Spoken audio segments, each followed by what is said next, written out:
नमस्कार।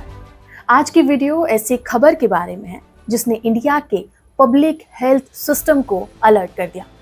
सितंबर 23, 2024 को केरला के मलप्पुरम डिस्ट्रिक्ट से इंडिया में पहला एमपॉक्स क्लेड 1B का केस रिपोर्ट किया गया। 38 साल का एक व्यक्ति जो हाल ही में यूएई से लौटा था, इस खतरनाक स्ट्रेन से संक्रमित पाया गया।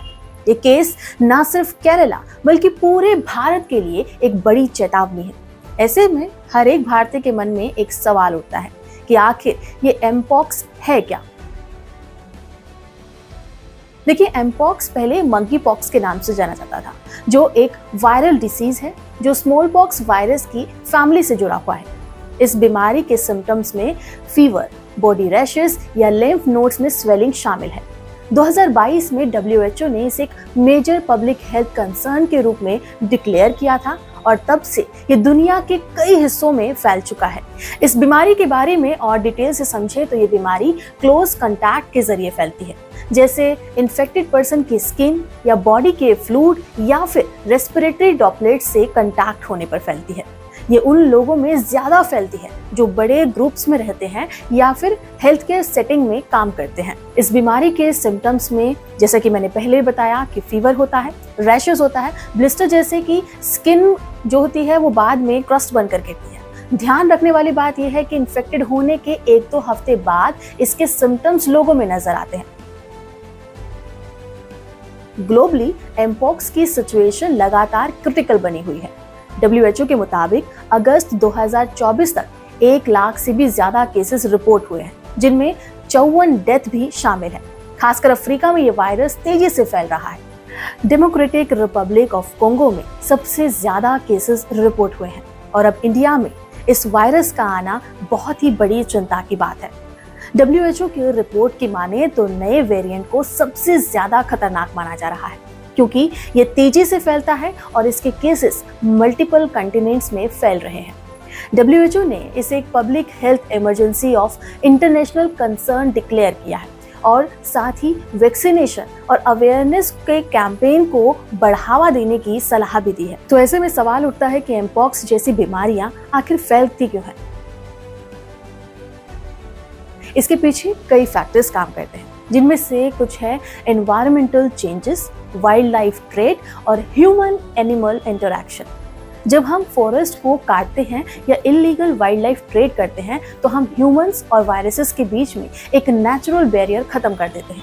आपको ये बात समझनी होगी कि जंगलों को काटने से हम वाइल्ड लाइफ के साथ इंटरैक्शन को बढ़ा देते हैं। इससे जूनोटिक डिसीजेस जैसे कि एमपॉक्स फैलने के चांसेस बढ़ जाते हैं। साथ ही क्राउडेड एनवायरनमेंट, जैसे जहां पर हाइजीन और हेल्थ केयर एक्सेस कम होता है, वहां ये वायरस तेजी से फैलता है। इसके अलावा इलीगल वाइल्ड लाइफ ट्रेड से ह्यूमन और एनिमल्स के बीच में कांटेक्ट बढ़ता है, जो बीमारी के स्प्रेड होने का एक बड़ा कारण है। ऐसे में चिंता की बात यह है कि एमपॉक्स को कैसे रोका जाए।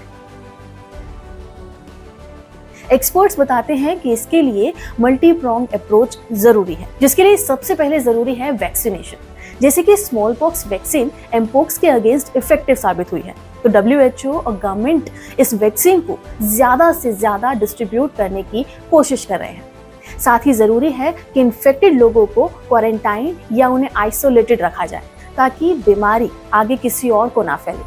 हेल्थ केयर वर्कर्स को प्रॉपर प्रोटेक्शन और ट्रेनिंग भी देना बहुत जरूरी है। इसके लिए एक पब्लिक अवेयरनेस कैंपेन को भी इम्पोर्टेंट माना गया है, ताकि लोग सिम्टम्स को पहचान सके और तुरंत ही हेल्थ केयर फैसिलिटीज में पहुंच सके। एमपॉक्स जैसी बीमारियां हम ये सिखाती हैं कि ग्लोबल हेल्थ की चुनौतियां कोई एक देश तक सीमित नहीं है, चाहे वो कोविड-19 हो या एमपॉक्स। ये डिसीजेस ग्लोबल कोऑपरेशन की इम्पोर्टेंस को हाईलाइट करती है। इसलिए इन बीमारियों की रोकथाम करना किसी एक देश तक सीमित नहीं हो सकता। इसलिए जरूरी है कि हम सभी मिलकर इन चुनौतियों का सामना करके एक बेहतर उपाय खोजने की कोशिश करें। इस तरह की बीमारियों से निपटने के लिए हमें ग्लोबल लेवल पर कोऑपरेशन बढ़ाना होगा। वैक्सीन डिस्ट्रीब्यूशन, रिसर्चेस और हेल्थ केयर एक्सेस को लेकर सभी देशों को मिलकर काम करना होगा। पेंडेमिक में ये बहुत जरूरी है कि हेल्थ केयर सिस्टम को फ्यूचर पेंडेमिक के लिए पहले से तैयार किया जाए। टेक्नोलॉजी और खास करके आर्टिफिशियल इंटेलिजेंस, जी हाँ, एआई हमारी फाइट में एक बड़ा रोल प्ले कर सकती है। एआई की मदद से हम वायरस के पैटर्न को एनालाइज कर सकते हैं, आउटब्रेक के पहले से ही सिग्नल्स को डिटेक्ट कर सकते हैं और वैक्सीन को तेजी से डेवलप भी कर सकते हैं। एआई टूल पहले से ही डेटा का इस्तेमाल करके पोटेंशियल आउटब्रेक को प्रिडिक्ट कर सकते हैं, जिससे गवर्नमेंट और हेल्थ केयर सिस्टम पहले से ही एक्शन ले सकते हैं। एआई एल्गोरिथम नई वैक्सीन को डेवलप करने में भी मदद कर रहे हैं, जिससे रिस्पांस टाइम तेजी से कम हो रहा है। यानी अगर हम इस चुनौती भरी सिचुएशन में देखें तो एमपॉक्स और ऐसी दूसरी पेंडेमिक्स हमें सिखाते हैं कि ग्लोबल हेल्थ क्राइसिस से निपटने के लिए साइंस, टेक्नोलॉजी और ग्लोबल कोऑपरेशन बहुत जरूरी है। हम सभी को अपनी जिम्मेदारी निभानी होगी, चाहे वो वैक्सीन लगवाना हो या पब्लिक हेल्थ गाइडलाइंस को फॉलो करना हो।